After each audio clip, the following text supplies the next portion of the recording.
ناظرین السلام علیکم۔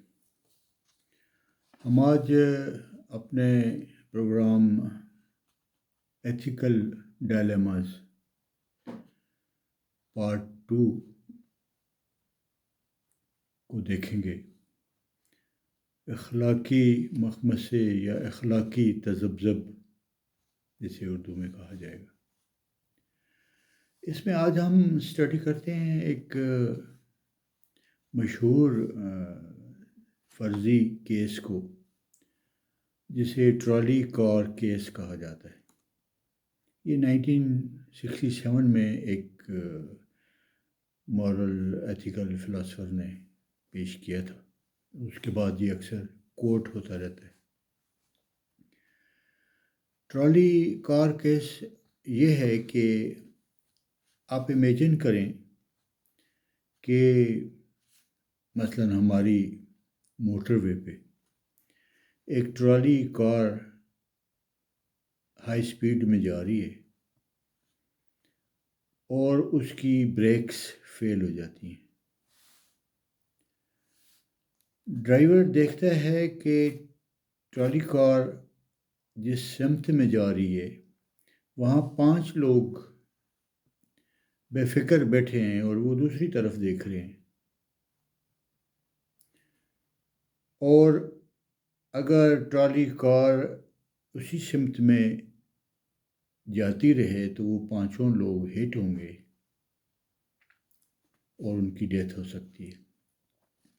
لیکن چونکہ ٹرالی کار کا اسٹیئرنگ کام کر رہا ہے اور ڈرائیور یہ دیکھتا ہے کہ اگر میں اس کا اسٹیئرنگ ایک دم ٹرن کروں تو یہ ٹرالی کار دوسرے رخ سمت میں چلنا شروع ہو جائے گی اور وہاں بھی ایک آدمی سڑک پہ بیٹھا ہے اور وہ ہٹ ہو جائے گا، وہ بھی بے فکر بیٹھا ہوا ہے۔ اب اس کے پاس کیا آپشنز ہیں؟ یہ کس طرح ایک مورلی اخلاقی طور پہ ایک ہائر مورل چوائس اختیار کر سکتا ہے؟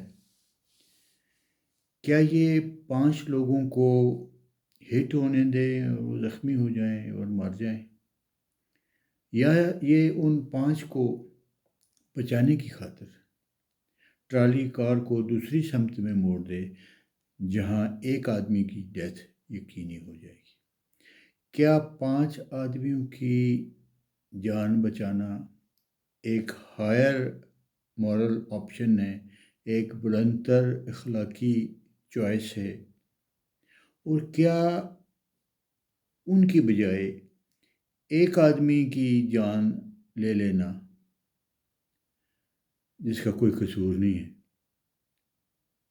پہلے والوں کا بھی کوئی قصور نہیں ہے، لیکن ہم نے یہ دیکھنا ہے کہ وہ بھی اسی طرح بے فکر بیٹھا ہے، تو کیا ڈرائیور یہ آپٹ کر لے کہ اس ایک آدمی کی طرف ایکٹیولی ٹرالی کا رخ موڑ دے؟ اگر وہ ایکٹیولی یہ چوز کرتا ہے تو کیا اس ایک آدمی کی موت مرڈر سمجھا جائے گا قانون کی نظر میں یا اخلاقیات کی نظر میں؟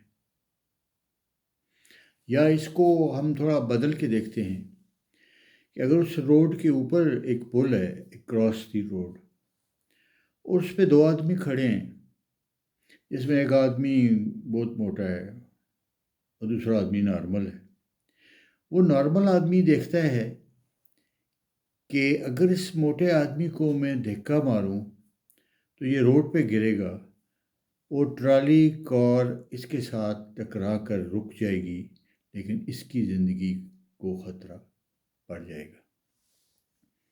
کیا اس آدمی کو یہ اختیار ہے جو اس سچویشن کے اندر بھی نہیں ہے جس طرح ڈرائیور ہے، کہ یہ فیصلہ کرے کہ اس آدمی کی جان لے لی جائے بنسبت اس کے کہ ان 5 آدمی کی جان کو خطرہ ہو؟ کیا اس کی یہ چوائس، یہ ایکٹیو چوائس مرڈر سمجھی جائے گی؟ ایک اور مثال ہم لیتے ہیں. اگر 5 سیریسلی انجرڈ لوگ، زخمی لوگ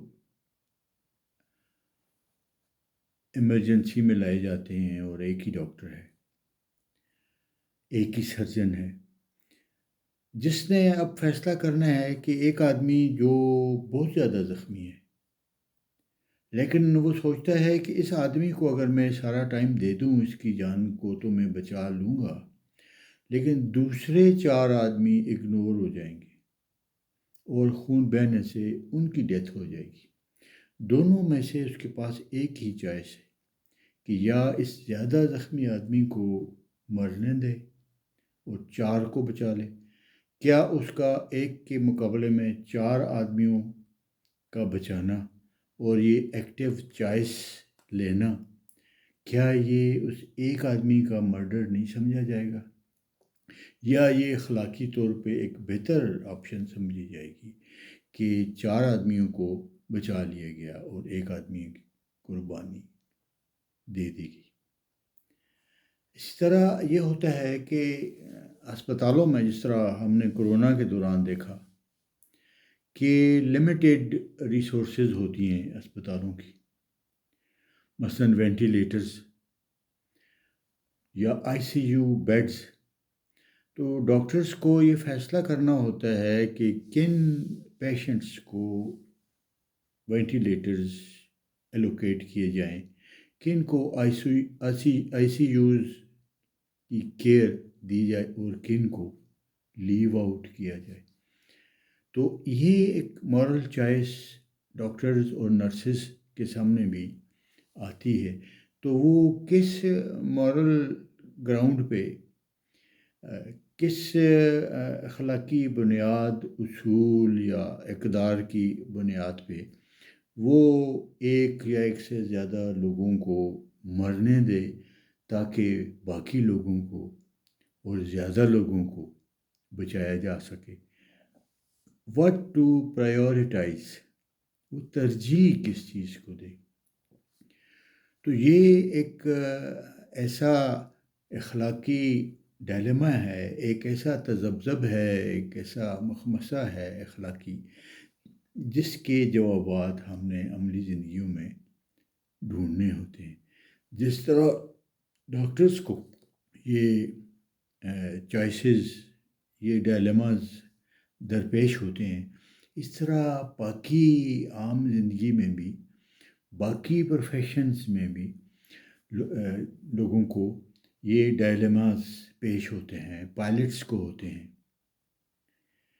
کہ شہری آبادیوں کو بچایا جائے یا کیا کیا جائے. تو اس طرح کے اور سوالات ہیں جو ہم اگلی نشست میں سامنے لائیں گے. پھر ہم اس بات کا جائزہ لیں گے کہ وہ کیا ایتھیکل تھیوریز ہیں، وہ کیا نظریات، اقدار یا پرنسپلز ہیں جن کو ایکسرسائز کر کے ہم ان سوالات کے تسلی بخش جوابات تلاش کر سکتے ہیں. تو انشاءاللہ میں اگلے پروگرام میں اس موضوع کو مزید پھیلاؤں گا اور ان پہ وہ ایتھیکل پرنسپلز اپلائی کر کے ہم دیکھیں گے کہ آیا ہماری تشفی ہوتی ہے ان جوابات سے. Thank you very much.